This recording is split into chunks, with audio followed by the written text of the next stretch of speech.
What's going on, Bodybuilding.com? Master Coach Rebecca Rouse here today to help you perfect your push-up. Now, push-ups are one of the most foundational bodyweight training exercises, and people have been doing push-ups for as long as exercise has been a thing, so pretty much forever. You've probably been doing them since your elementary school physical fitness test. But the question that we have to ask ourselves when it comes to push-ups is, are you getting the most out of this movement?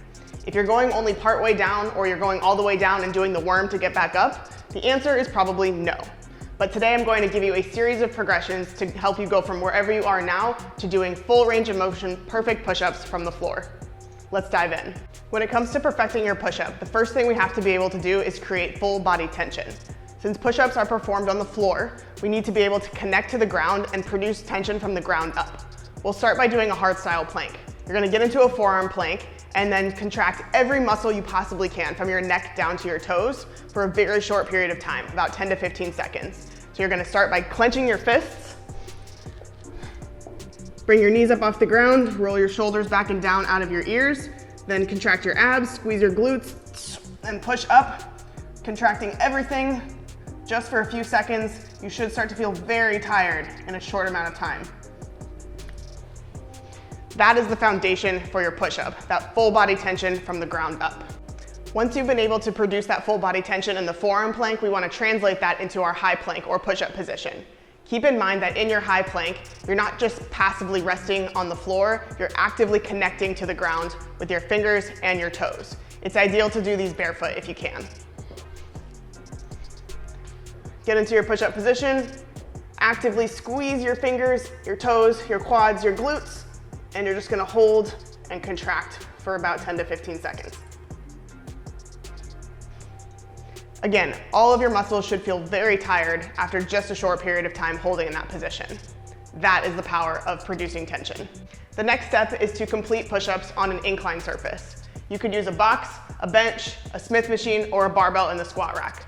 Start with as high of an incline as you need in order to complete full range of motion push-ups and bring your chest all the way down. When you set up for your push-up, you're gonna do the same thing we did in our high plank, connecting to the box with your fingers and your toes into the ground. Squeeze your glutes, your abs, and pull your shoulders down out of your ears, then lower yourself to the box till your chest reaches the edge, then push up.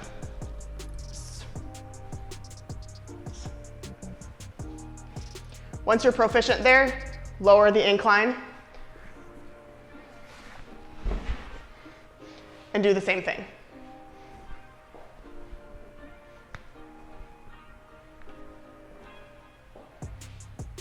If you've lowered the incline too much and are unable to complete the full range of motion, simply raise it back up, get a little bit stronger, and then gradually lower back down.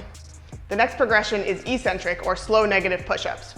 We're going to start in a high plank position and then as slowly as possible, lower ourselves down to the floor, utilizing all the tension principles we talked about earlier in order to maintain a nice solid plank. The key here is thinking about pulling ourselves into the floor instead of passively dropping to the floor. You'll start in your high plank, connect to the ground with your fingers and toes, shoulders out of your ears, squeeze everything, inhale, and then lower ourselves as slowly as possible all the way down to the floor. Drop your knees to the floor if you need to, come back up and do it again, nice and slow, taking as long as you can to access that full range of motion.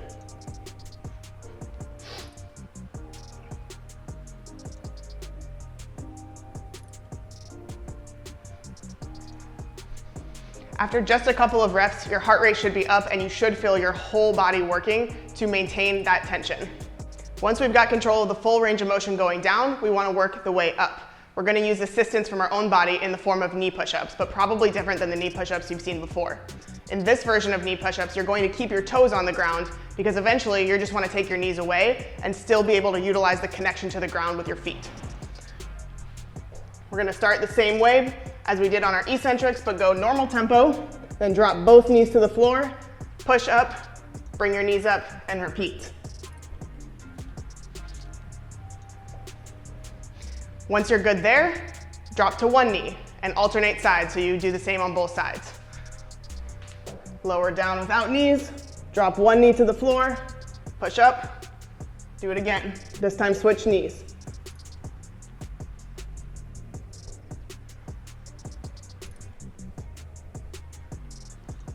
Our last step is to implement everything we've learned up to this point and complete full range of motion push-ups on the floor. If you've mastered all the progressions that we've covered in this video and you can do them all with proper form and maintaining tension throughout the movement, you are probably ready for full range of motion push-ups on the floor. Let's give it a try.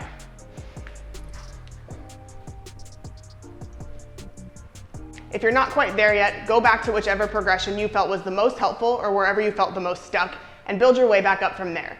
I promise if you keep working at it and you do it consistently, you will get your perfect full range of motion push-up. I'm Master Coach Rebecca Rouse. Thank you so much for joining me, and stay tuned for more ways to build your body.